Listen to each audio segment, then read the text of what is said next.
Bom dia, boa tarde e boa noite. Então, eu sou a Liege, mestranda do PPGEC da Unijuí, e esse é mais um episódio do Consciência.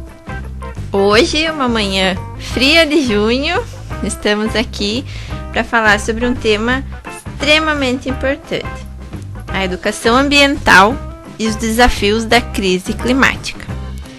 Para essa conversa, a gente convidou, então, a professora Francesca Werner Ferreira. Bem-vinda, prof. Vou pedir para você se apresentar um pouquinho, então, para os nossos ouvintes. E aí, então, vamos à nossa conversa de hoje. Então, eu sou bióloga, trabalhei na Unijuí durante 33 anos da minha vida e me aposentei recentemente. Durante todo esse período em que eu estava na Unijuí, ao mesmo tempo também eu fui e sou, ambientalista, junto com o povo da AIPA, Associação Ijuense de Proteção ao Ambiente Natural, que é uma ONG, que tem mais de 50 anos, foi criada em 1973, e que desde então vem trabalhando as questões socioambientais em Ijuí e mais recentemente também na região, no estado, e em alguns eventos nacionais e internacionais. E depois, obviamente, que eu me aposentei da Unijuí, eu me dedico quase que exclusivamente, então, não profissionalmente, mas pessoalmente, nessa militância ambientalista. E o foco maior assim do trabalho da IPAM, desde 2006 mais ou menos, é a questão da educação ambiental. Então, dentro de todos os nossos projetos, a gente trabalha a questão da educação. E para N assuntos, desde questão da alimentação, nós temos hortas comunitárias, temos trabalhos com artesanato, mulheres, e artesanias. Então, também é um trabalho de educação, de resgate de memórias, de técnicas de artesanato. Temos aí a questão da educação para a gestão dos resíduos sólidos, que há muitos e muitos anos trabalhamos com isso em Ijuí. Então, são várias atividades realizadas, além de talvez uma das coisas mais importantes e mais longevas assim dentre os projetos da IPAM, seja o Fórum da Agenda 21 local, em que desde o início, em 2007, nós participamos da organização do Fórum da Agenda 21, que já vai então são 17 anos de atuação aqui em Ijuí e na região com a Agenda 21. Então é um trabalho basicamente cotidiano, que a gente realiza assim, nada de novo no front, Então coisas do dia a dia para tentar melhorar e sensibilizar as pessoas para as questões socioambientais. Mas não é nada de novo, prof? Mas como a gente conversava aqui nos bastidores, é o essencial, é poder prestar mais atenção, Então, com certeza, é uma vida dedicada nas questões climáticas, ambientais, e com certeza, então, tem muito para nos falar. Inclusive, tivemos, uma conversa muito interessante aqui nos bastidores, e de cara a gente já vê que tem muito para falar, Então a gente não vai conseguir falar sobre tudo, mas alguns pontos, que poderiam esclarecer os nossos ouvintes, e aqui eu falo por mim também, não é a minha área de trabalho, mas é uma questão que é pertinente a todos os humanos, Então, tenho já uma pergunta de saída, assim, que talvez pode ser um pouco mais básica, mas como a gente costuma dizer, o óbvio precisa ser dito. Queria que a prof. Francesca falasse um pouquinho sobre O que é a educação ambiental? Como poderia nos apresentar, né, a educação ambiental? Então, muito se fala sobre, muitas pessoas acredito que fazem educação ambiental e, de fato, devem em algum momento fazer, mas eu ontem estava pensando assim que é uma coisa difícil de ter um conceito, mas vou tentar colocar assim o que eu da minha vivência, né, um pouco. Então, a educação ambiental, ela se dedica, ela visa a formação de cidadãos, né, com uma consciência local e planetária. Então, nós temos aquele slogan de mais de 50 anos também, o pense globalmente, haja localmente, né?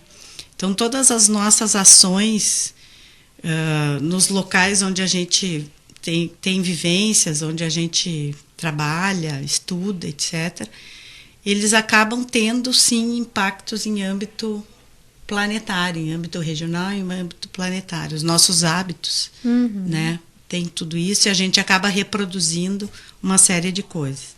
Então, a educação ambiental, ela é um processo permanente e contínuo de aprendizagem, né, de uma construção que deve ser, que é, né, tem como premissa ser dialógica sobre as coisas do presente que estão acontecendo agora, do passado, mas com vistas a um futuro desejado. Então, o futuro, como o Krenak diz, o futuro é uma coisa que não existe, porque a gente constrói ele a partir do hoje, do agora, né? Então, a questão desse futuro desejado, que deve ser construído por meio de alguns compromissos que podem se materializar em políticas públicas, né? Nós dependemos das políticas públicas e nós temos que construir políticas públicas, né? Então, o que a gente imagina como o que é um futuro desejado, né? Posso dizer que são a gente pensar em sociedades que sejam sustentáveis de fato. Essa palavra, sustentabilidade, ela é uma palavra que foi meio... Eu vou usar o termo aqui, que ninguém se ofenda, né? Mas é um termo que foi meio prostituído. Sim. Porque ela deixou de ser... existia no início, quando começou a se falar em desenvolvimento sustentável, nos idos de 1972, já vem a questão do conceito da sustentabilidade, não se usava a palavra, mas se falava no tripé, que o desenvolvimento sustentável é aquele que tem que pensar de uma forma igualitária, num tripé social, econômico e ambiental. E eu sempre mostro os 3 dedos da mão, porque a gente tem 3 dedos, mas talvez tivesse que colocar eles um dedo maior, que é o econômico, um mediano, que é o social, e um bem pequeno, que é o ambiental. Porque em todos os aspectos, sempre a gente vai fazer uma escolha. Sim. Né? E a gente vai escolher, as coisas em geral são escolhidas primariamente pela questão econômica. Se pensa no social em termos de emprego, se uma indústria vai dar emprego, né? Isso é uma coisa, um fator positivo, mas não se coloca a questão ambiental com a mesma importância, né? Então a gente teria que pensar o que é o futuro que desejamos, é que tenhamos efetivamente sociedades que sejam sustentáveis, né? E a educação ambiental, nesse sentido, ela deve ser formuladora dessas políticas públicas, deve ajudar a construir e implementar políticas públicas socioambientais. Então, nesse sentido, a educação ambiental, a gente comentava antes que ela é transversal a todas as atividades. Sim, ela é transversal, mas ela deve ser mais do que perpassar todas as outras políticas, né? Então, nós temos, assim, nos municípios, no estado, né, tem secretarias de meio ambiente que muitas vezes elas estão aí para prestar serviços para economia, né, aprovando projetos, aprovando empreendimentos, sim, porque a questão econômica sempre parece mais urgente, né? Então a educação ambiental ela exige uma multireferencialidade de conteúdos, né? Técnicas, princípios, objetivos, reflexões, né? É tudo multi, né? E é um legítimo exercício da questão, efetivamente, da transdisciplinariedade. Quando a gente começa a trabalhar com educação ambiental, qualquer pessoa pode ser um educador ambiental, qualquer profissional deve ser um educador ambiental, né? Em qualquer uma.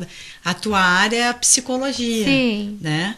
E hoje nós temos assim a questão do consumo desenfreado como um grande problema ambiental, um grande problema social e um grande problema psíquico também, sim, porque as pessoas têm toda a questão do consumo da imagem, você consome recursos físicos do planeta, né? Gera resíduos e tudo isso gera problemas para a sociedade também, né? E tudo de forma desenfreada, né? Tudo de forma desenfreada. O que a era do consumo desenfreado é o que está nos levando para essa insustentabilidade que estamos vivenciando, sim, nesse momento. E as preocupações são sempre só no hoje, né? A urgência capitalista, né? Os empreendimentos que a gente estava falando, é tudo no lucro do hoje, não importa se aquele efeito, né, da construção vai acarretar algo, né, futuramente. Então, parece que não existe uma preocupação com novas gerações, né? Existe assim, ó, já há um bom tempo, pelo menos assim que eu tenho acompanhado desde 2015, talvez, 2014, uma tentativa de alguns setores de desemparedamento de escolas, desemparelhamento, não sei como é que a gente chama, né, de nos liberarmos um pouco dos equipamentos, sim, em especial com crianças e jovens, né, retardar o máximo possível o acesso a celulares e mídias, né? E para justamente ter essa possibilidade dessa vivência um pouco diferenciada. Então, inclusive, existe todo um movimento no mundo inteiro sobre as infâncias retornarem à infância, né, na natureza, com a natureza.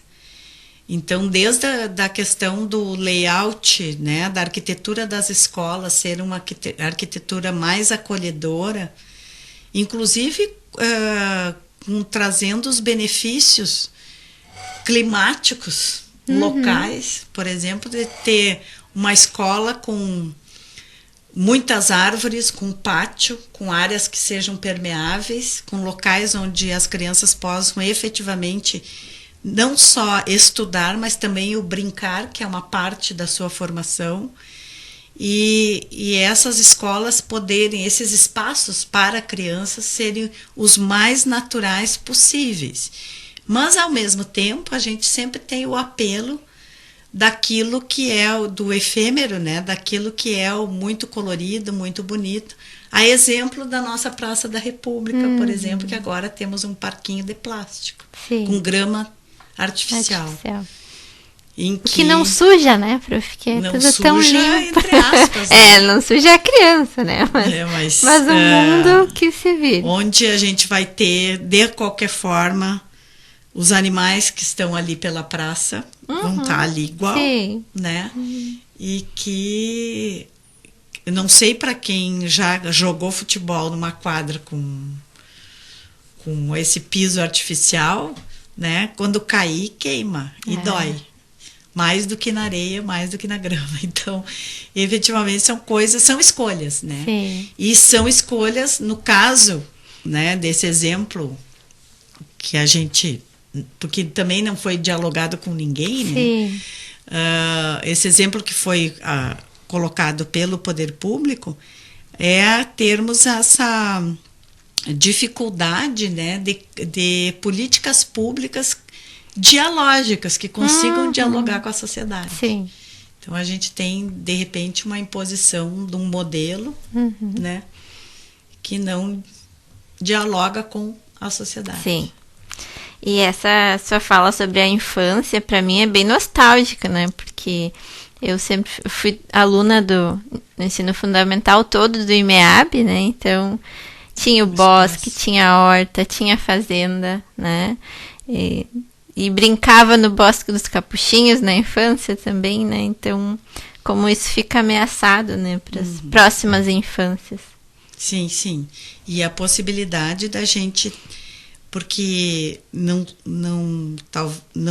precisa estar no currículo, mas talvez seja bom que esteja no currículo essa parte da vivência, né? A vivência na prática do que são esses espaços públicos. E que não tenha uma interrupção ali, porque parece assim que o primeiro período ali do ensino fundamental, a gente ainda tem um pouquinho das vivências dessas brincadeiras. E a partir do momento que as crianças vão crescendo, elas vão se tornando jovens cada vez mais emparedados. Sim. Né, e entelados dentro das quatro paredes e fixando nas telas. Tela. Esse ponto das telas também a gente já teve um episódio, né, no podcast que a gente abordou, né, a escola como tempo livre. Livre do quê? Né? Livre dessas coisas externas também, né? Inclusive da tecnologia, que ainda não é o momento para entrar, né, na vida das crianças. E... Bom, mas então estamos falando sobre educação ambiental, né? Acho que a prof já contribuiu bastante para o entendimento, né, da amplitude que tem a educação ambiental. E aí, então, como a gente consegue relacionar, né, a educação ambiental, como ela consegue contribuir com o enfrentamento da crise, né, climática, que é planetária, como nós estávamos falando, pensando que a educação ela parece ser quase que a base de tudo, né? Tudo a gente vê esperança através da educação, né? Mas o que você poderia nos falar sobre essa contribuição? Então, ontem eu estava pensando que antigamente a gente falava muito em temas geradores, né, nas escolas para trabalhar e tal.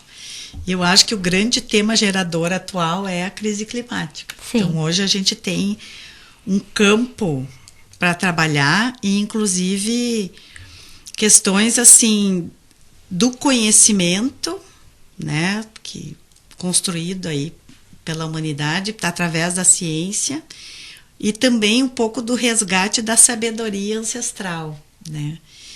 Então a gente tem muita coisa para fazer. Ela pode ser a educação ambiental, né? Deve ser cultivada como uma construção social em diferentes espaços que são conectados entre si, né? E ela, sobretudo, ela deve ser popular, acessível, né? Por isso que tem a questão do diálogo ali sempre presente. Esse tema, essa conexão entre os diferentes espaços, a gente tem sempre uma questão muito dura que a gente trabalha no Fórum da Agenda 21, né, desde 2007, a questão, por exemplo, dos resíduos sólidos aqui no município de Juí. O município é um dos municípios aqui da região que foi um dos primeiros que efetivou a coleta seletiva de resíduos. No entanto, a gente nunca conseguiu ultrapassar 5, 6% de coleta seletiva para a reciclagem. Por quê? porque a população, de forma geral, não sabe, não consegue separar de forma adequada os resíduos. Mesmo que todas as escolas, eu posso garantir assim, que todas as escolas do município de Ijuí, sejam elas municipais, estaduais ou as privadas, todas trabalham a separação de resíduos.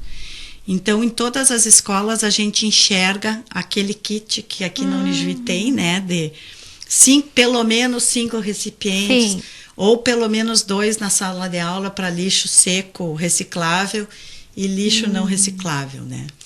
Então, a gente sabe, aprende na escola e alguma coisa acontece no caminho da escola para casa, em que em casa as famílias não conseguem fazer isso. E aí todos, em tudo que é evento que a gente vai com políticos, com vereadores, com secretários, sempre vem a coisa que a gente tem que começar a educar as crianças. Gente, as crianças já são muito bem educadas na escola. A escola em Ijuí cumpre um papel muito importante e é destaque no Brasil inteiro, né, a questão da educação aqui em Ijuí. No entanto, a gente não consegue separar o lixo de forma adequada e eficiente.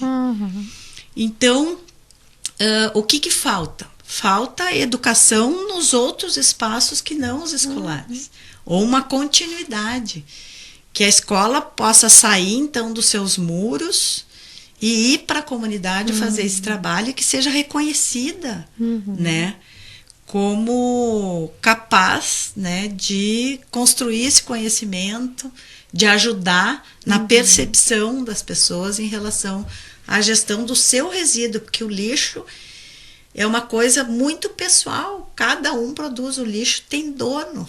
Sim. Né? Tem dono, tem alma de quem gerou. Né? E aquela impressão que as pessoas têm que no momento em que eu me livrei, eu coloco na lixeira, me livrei, aquilo não existe mais. Não é mais teu. Não é mais meu. Inclusive, né? Pela lei, ele continua sendo teu até a destinação final. Sim. E, inclusive, depois da destinação final, se eventualmente tiver algum problema, tu continua sendo responsável por aquele resíduo que tu gerou.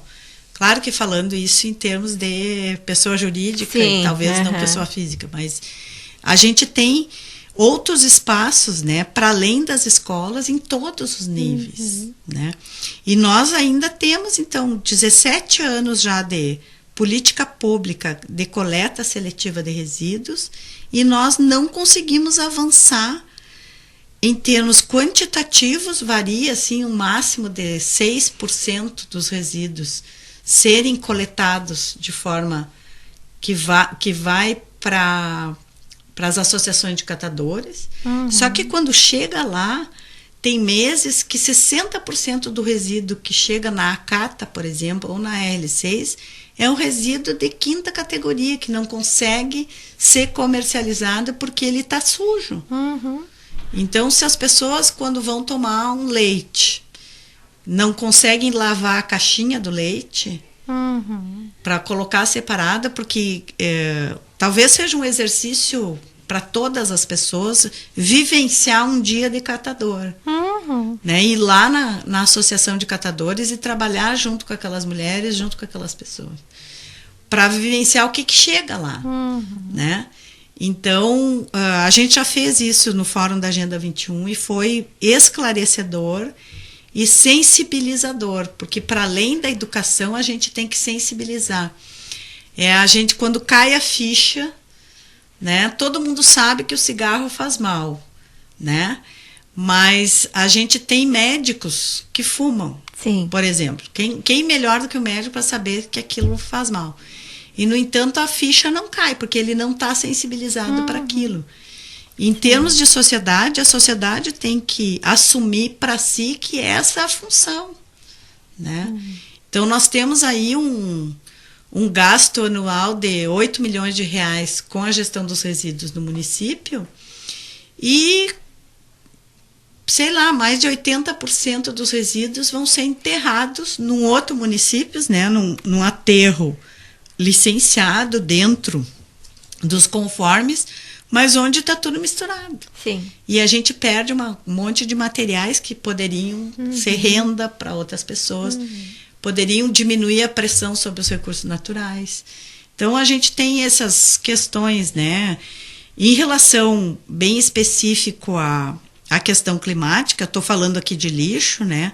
Mas um dos maiores responsáveis pela emissão dos gases do efeito estufa justamente é a degradação ambiental como um todo. Então, no Brasil, diferente dos outros países do mundo, o nosso principal fator, né, de emissão de gases de efeito estufa é desmatamento e agropecuária, né? Então, o nosso modelo econômico.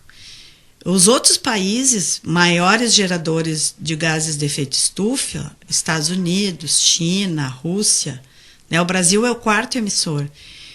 Os maiores emissores de gases de efeito estufa fazem isso porque eles usam combustíveis fósseis, mais do que nós. Então, a gente tem a nossa matriz energética como o renovável, né? Não limpa, que são dois conceitos diferentes, né? Que elas são impactantes e muito impactantes também, mas são renováveis, né? E os fósseis, então, infelizmente, queimou, acabou, né? Não tem como retornar. E o Brasil tem isso. E Juí, particularmente, a gente tem um fator assim bem diferente do resto do Brasil, ou da média do Brasil, que o nosso maior impacto em termos de geração de gases de efeito estufa, por incrível que pareça, é o trânsito. Até os próprios secretários comentam, né, a quantidade de carros que Juí tem. E uma baixa adesão ao transporte público. Então, a gente acaba usando mais o carro individualmente e isso acaba, então, entramos para os que mais usam combustíveis fósseis. Porque ainda, né, a maior parte dos nossos carros são à base de petróleo, né, derivados de petróleo. Temos biocombustíveis? Temos, né? Mas ainda temos uma matriz energética em Ijuí particularmente, né? Mas no resto da região não, a gente tem a agropecuária como um fator bem impactante. Talvez não tenhamos mais muita coisa para desmatar aqui na região, porque já foi muita coisa desmatada. Sim. Mas a gente tem a agropecuária como um fator que mais utiliza água, né?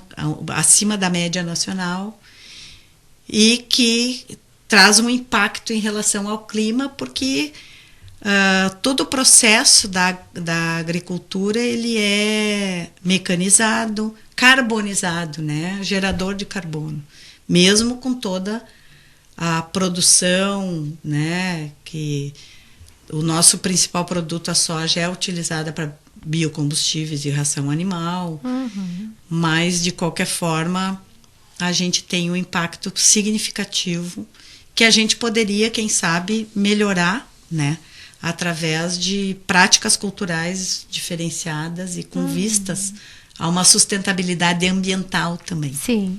Né?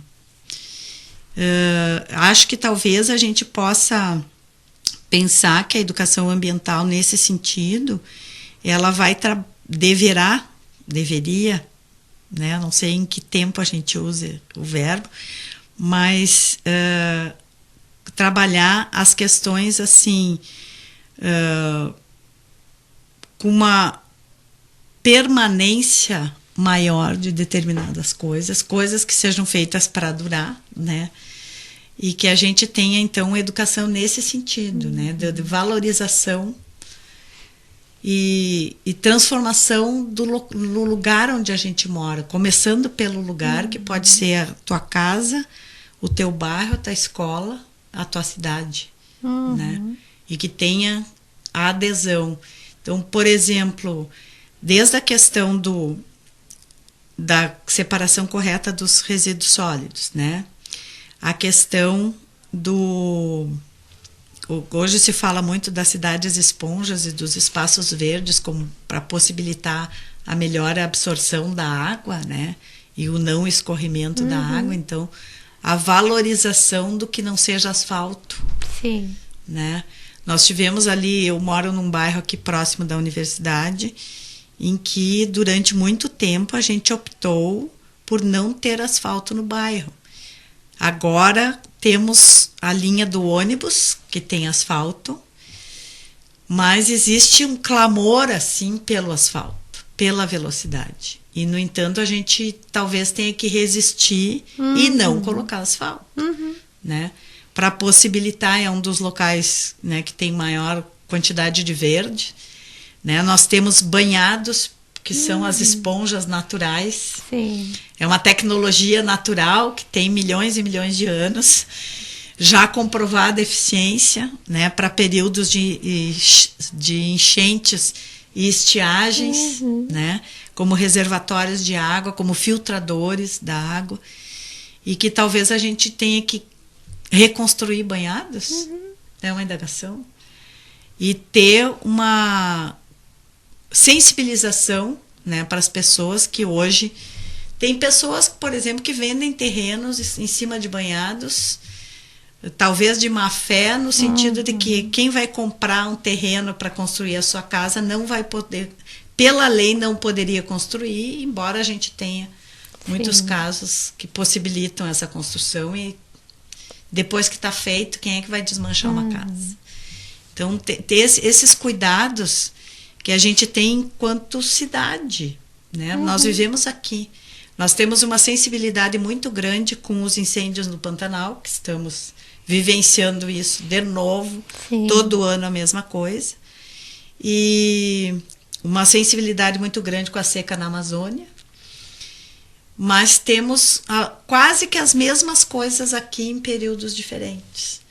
Então, que a gente tem que ter essa sensibilidade também, né? De enxergar o próximo também. Sim. E parece que a sensibilidade vem quando é extrema, né? Não precisaria ser assim. Né? Infelizmente, a gente teve que vivenciar aquilo, e eu tenho falado muito isso, que eu não gosto de falar isso, mas não foi por falta de aviso. Sim. Porque faz assim, ó, 1988 foi criado o IPCC, que é o painel intergovernamental sobre mudanças climáticas, ou para lidar com as questões. 1988, gente, há mais de 30 anos. E 36 especificamente, porque é a minha idade. Então, em 1988, para além da nossa Constituição Cidadã, né, o mundo já estava sendo alertado. Sim. Até antes disso, né? Porque no início dos anos 70,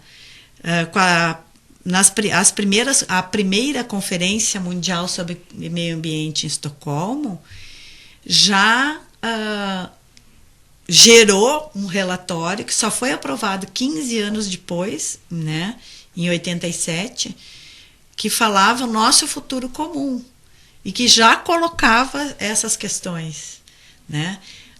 O que gerou a primeira conferência foi o relatório O Crescimento Zero, porque os países mais desenvolvidos eram os mais poluídos, efetivamente. E aí eles tiveram que tirar diretrizes para como que eles iam continuar, e a diretriz que eles tiraram foi, a grosso modo, mandar suas indústrias poluidoras para os países do terceiro mundo, né, na época. Os países como o Brasil, né, aceitaram de braços abertos. Bem felizes. Né, bem felizes. E tivemos aí, no final dos anos 70, início dos anos 80, no Brasil, a cidade mais poluída do mundo, que foi Cubatão. Ganhou o título, né, de cidade mais poluída do mundo. Enquanto que na Europa, nos Estados Unidos, houve uma melhoria gradativa de alguns ambientes, despoluição dos rios. Estamos vendo aí a questão da Olimpíada, né, no Sena, que foi um rio muito poluído, ainda tem alguns problemas, mas já recuperado, enquanto que os nossos só vieram se degradando de lá para cá. E aí, esse relatório que saiu em 1987, o Nosso Futuro Comum, ele não foi aprovado por todos os que participaram da conferência em 72. Veja que levou 15 anos para o relatório ficar pronto e ser aprovado, né? Por quê? Porque implicava que os países desenvolvidos iam ter limites de crescimento, né, para justamente diminuir a pressão sobre os recursos naturais e também a geração de produtos poluentes, mas nós tivemos, e os países do terceiro mundo, como que vão melhorar a sua condição, né, serem países em desenvolvimento ou emergentes, que depois apareceu esse conceito também, que como que vai acontecer isso sem poluir? É preciso que seja, e até hoje a gente está nessa discussão. Nós tivemos a Eco 92, que foi talvez a conferência mais importante, mais participativa, mais cidadã, né, porque teve um movimento mundial em relação a isso, mas que também, né, gerou uma série de documentos que não foram aderidos, não foram assumidos por muitas. Por exemplo, o protocolo de Kyoto demorou muito para ser assinado e alguns países efetivamente não assinaram, não se comprometeram, né? Da mesma forma, com a COP 15, né, de Paris ali, em 2015, que tem uma série de compromissos em que os países, alguns poluidores, os maiores, Estados Unidos, por exemplo, não assinou, ou assinou e depois, quando o Trump assumiu, desassinou, e fica nessa... Quer dizer, efetivamente, o assinar um papel, um documento, não significa nada, né? Tem que efetivamente assumir o seu papel, né? Nós temos... Eu gosto muito de colocar em números isso, porque nós temos os 2 maiores poluidores do mundo, são Estados Unidos, com 300 milhões de habitantes, e China com 1,5 bilhão de habitantes. Então, se a gente... E eles têm mais ou menos o mesmo tamanho da responsabilidade sobre geração de gases de efeito estufa e outras questões socioambientais. Se a gente dividir per capita, quanto que os chineses ainda podem poluir para alcançar o nível dos americanos? Ou tem um gráfico que mostra também, né, nós estamos nos aproximando do dia da sobrecarga da Terra, que é aquele dia no ano em que, a partir de agora, o mundo começa a andar, a utilizar recursos do futuro, como se a gente tivesse entrado no cheque especial. Então, o ano passado Isso foi parece 28... assustador. Hã? Isso parece assustador. Então, todos os anos, a gente deveria ter dinheiro para gastar ao longo do ano, do dia 1º de janeiro a 31 de dezembro. Então, o nosso orçamento é isso. Só que daí, todos os anos, o orçamento está ficando cada vez mais curto. E o ano passado, por exemplo, foi dia 28 de julho, acabou o dinheiro. A partir daí, acabou o recurso, né? No caso, eu falei dinheiro. Mas acabaram os recursos naturais de agora, que a terra pôde nos sustentar, e a partir de agora nós estamos utilizando recursos do futuro. E isso vem acontecendo ao longo, né, desde que se começou a medição. Nesses gráficos, nós temos assim, muitos países da Europa, né, Estados Unidos, mas temos os países, por exemplo, como Emirados Árabes, países que vivem em situação de que tem pouco, o recurso natural que eles têm é fóssil, que é o petróleo. Então, eles são grandes consumidores de petróleo e não têm recursos naturais, assim, não tem floresta, não tem minerais, não tem ferro, níquel, enfim. Mas eles acabam utilizando dos outros países, porque eles têm a moeda do petróleo para trocar com todo mundo.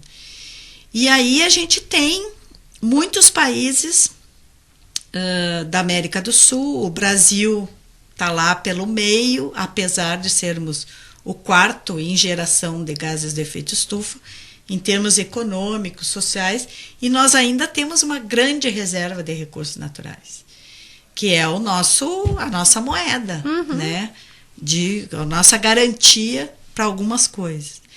E nós não temos nesse gráfico nenhum país da África, nem mesmo a África do Sul, que faz parte dos BRICS, que é economicamente. Sim. Nem mesmo a Nigéria, que é a 24ª, 25ª economia do mundo por causa do petróleo.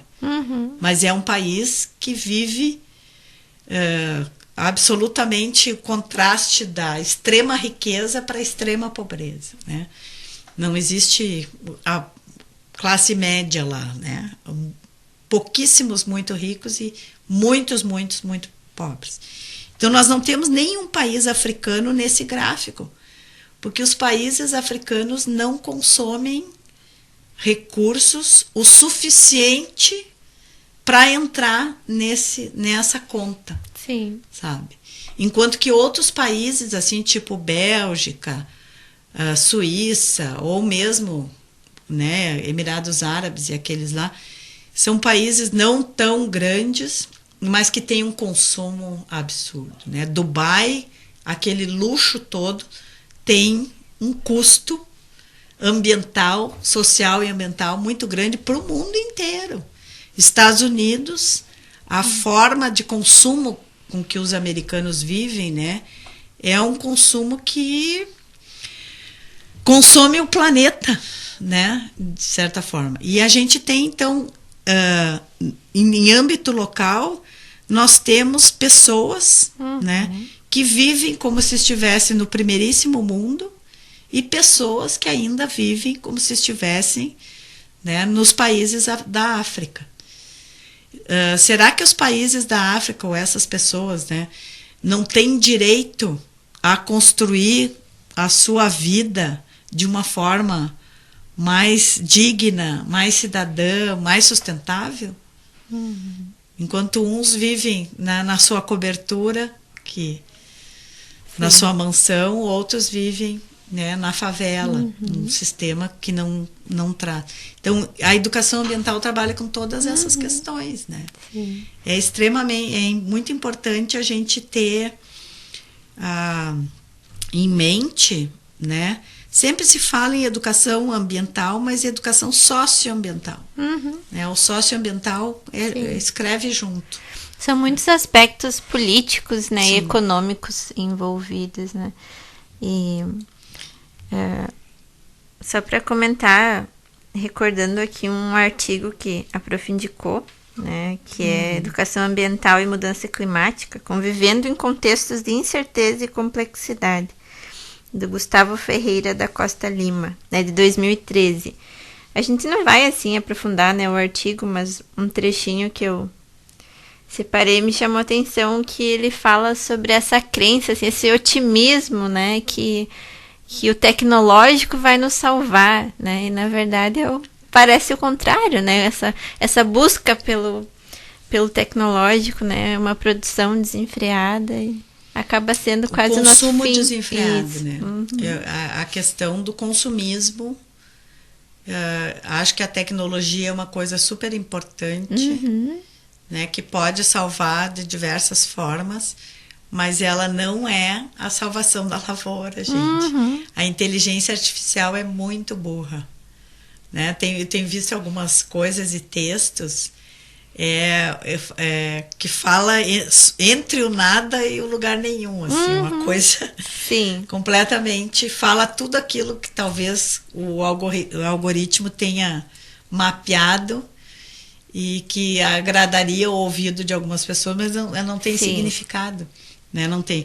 Então, a tecnologia, eu acho que a gente tem que aproveitar e aprender a usar a tecnologia da natureza, né? Estamos voltando aí com as cidades esponjas, com os banhados. O melhor ar-condicionado que existe são as árvores, né? Então, temos alguns experimentos localizados assim em alguns países, algumas cidades, em que a temperatura da cidade baixou 5 a 7 graus no verão. Sim. Em locais que são arborizados, é isso. Então, tu tem uma economia de ar-condicionado, por exemplo. Eu vou citar um exemplo, eu gosto de falar isso, eu moro numa casa que é rodeada de árvores, e mesmo no verão a gente não usa, tem ar-condicionado, tem aqueles bem antigão, e que a gente não usa em casa. Porque na minha casa tem uma diferença de 5 graus. Aqui o campus também tem uma diferença de 5 graus em relação ao centro da cidade. E que no verão, né? Então a gente... Claro que naqueles dias nós tivemos alguns casos de super quente ali em 2022, que inclusive teve o incêndio no lixão. A gente teve temperaturas à noite a quase 30 graus, que é uma temperatura muito alta. Tivemos 40, 44 graus, né? Sensação térmica. Mas a gente praticamente não liga o ar-condicionado, porque a gente tem árvores. Sim. E não é jardinzinho, Sim, é árvore. Árvores grandes. Então, essa tecnologia da natureza é uma tecnologia que deve ser copiada. E existem vários, e acho que os indianos, os chineses, né, com as suas construções, né, nos lugares onde eles vivem, construindo prédios que tenham ventilação, que tenham, para diminuir justamente a temperatura, né? Sim. Então, a gente tem estratégias que o conhecimento humano já faz isso há milhares de anos. E talvez era só ter deixado como estava, né? Não precisava fazer nada. Reproduzir, talvez. Sim, aumentar, ao invés de tentar né? criar uma coisa nova que não é tão eficiente. Falando também do campus, eu fiquei pensando, claro que a universidade ela é super acolhedora e convida a comunidade, né? Mas como as pessoas recorrem ao campus para suportar, né, o final de semana, o verão, né? As famílias até pouco tempo a gente tinha Ijuí, o campus da Unijuí era o lugar de lazer da cidade. Agora a gente tem, infelizmente, o Parque da Pedreira. Sim. Segunda que é opção. um lugar emblemático, assim, bem importante, porque justamente quando a gente começou o movimento da Agenda 21, nós fizemos um diagnóstico de quais os problemas ambientais de Juí e o que cada pessoa tinha como solução. E justamente o local da Pedreira foi o local mais citado, numa época que não tinha redes sociais, veja bem. 2007, 2008, a gente fez tem um documento isso. E aí a gente colocou até nesse documento especificamente o Parque ou melhor, a Pedreira, que não era um parque, e a solução apresentada, que não foi o que a população tinha pensado, mas sem dúvida nenhuma é um local emblemático, fundamental para o município.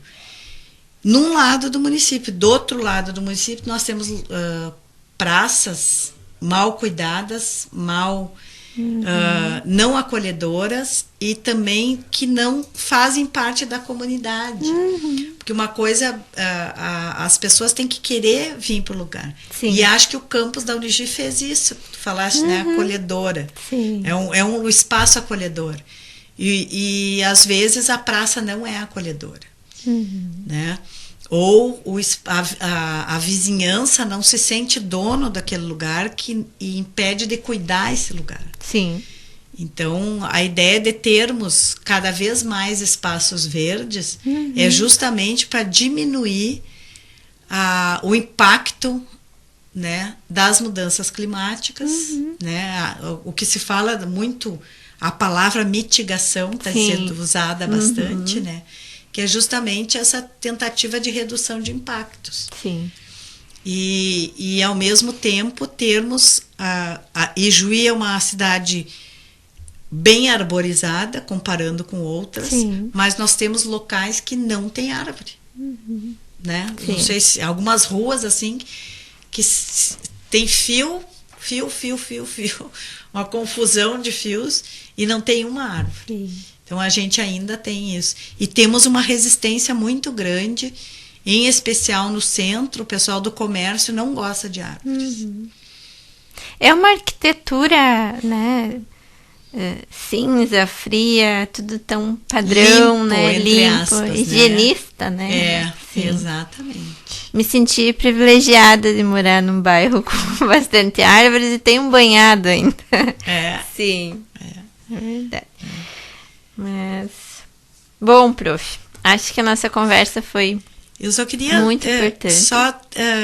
Fazer né, tinha uma das perguntas que tu tinha me colocado, a questão da academia, né? Sim. O que tem sido debatido no meio acadêmico sobre essa questão, né, das catástrofes do Rio Grande do Sul.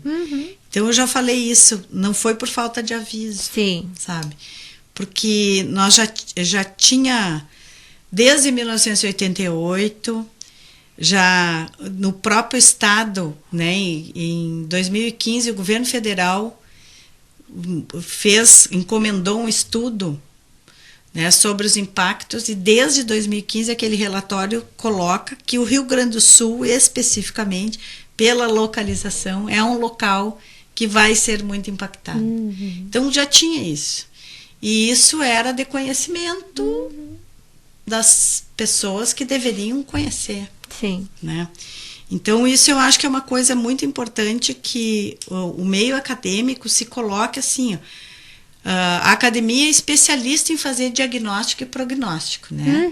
Então é uma especialidade em todos os cursos, todas as áreas. Sim. Se faz um bom diagnóstico, mas como se colocar em prática a partir dessa reflexão que se faz dentro da academia, como se transformar em ação. Sim. Ou em ações, né, na verdade, no plural.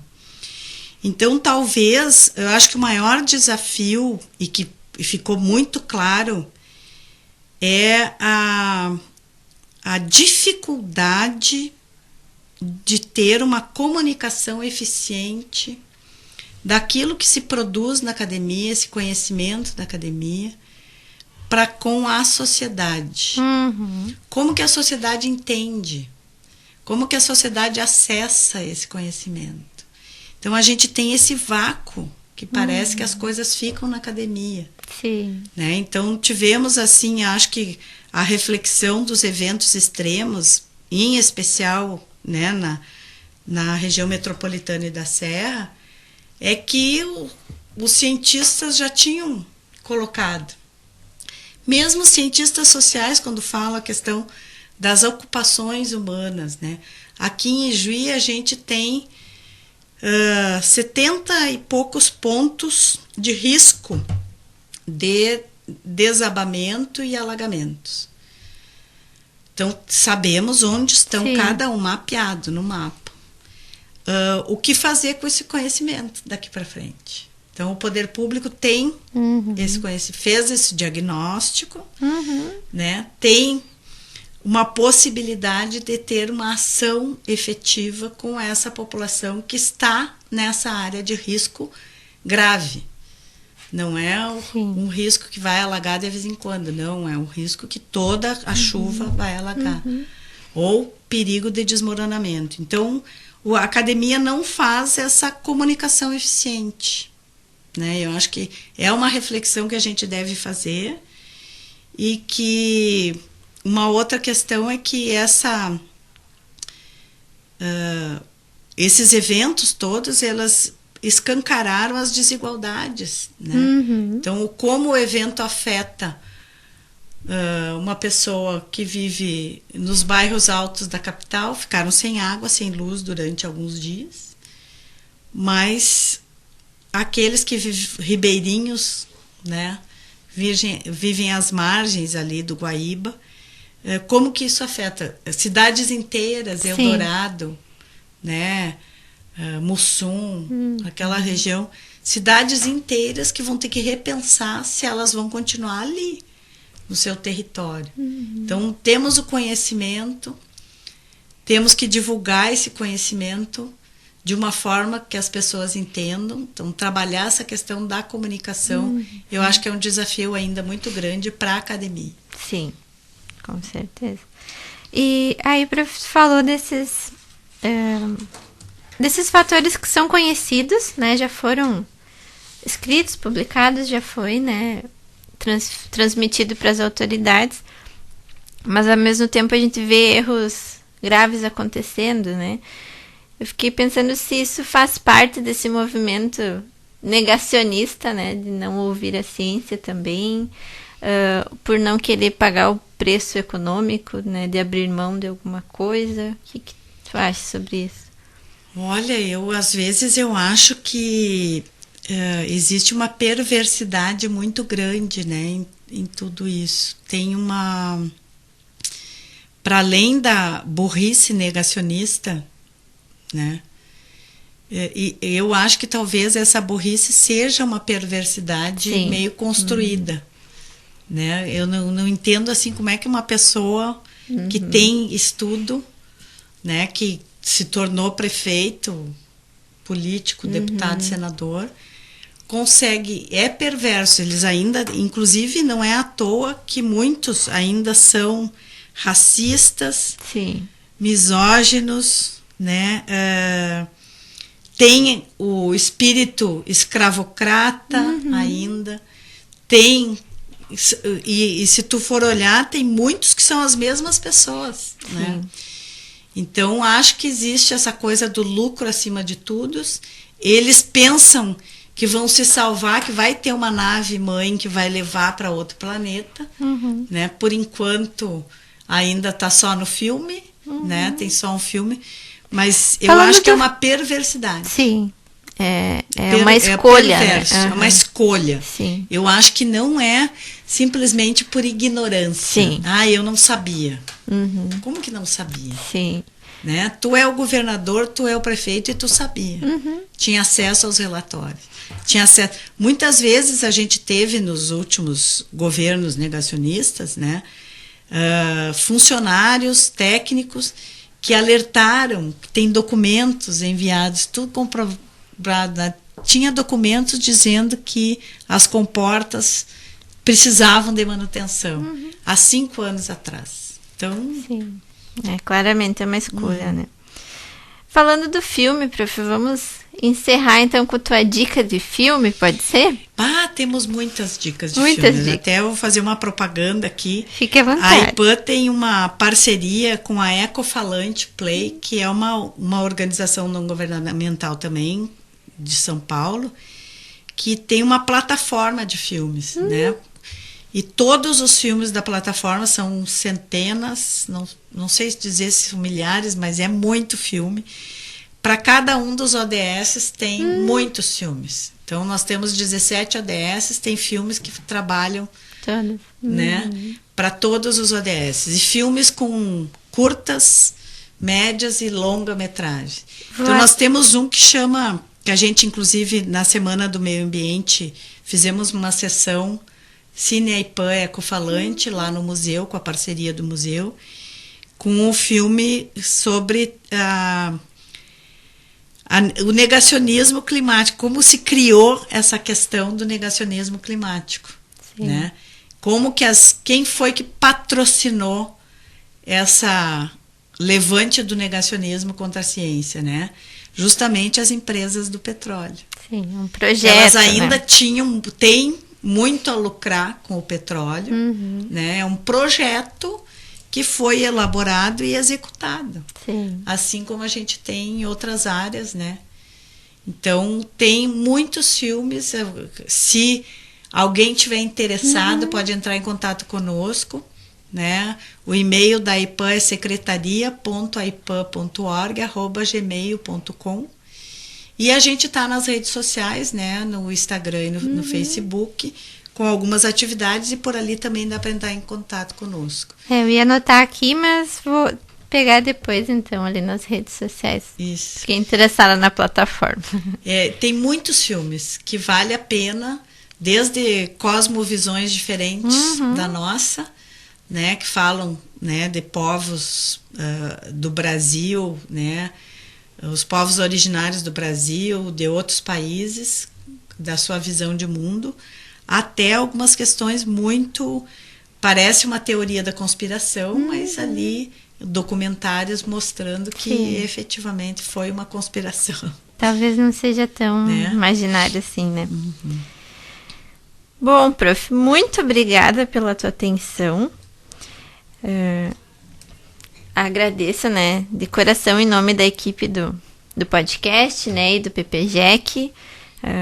Adorei conversar contigo, te conhecer, tá?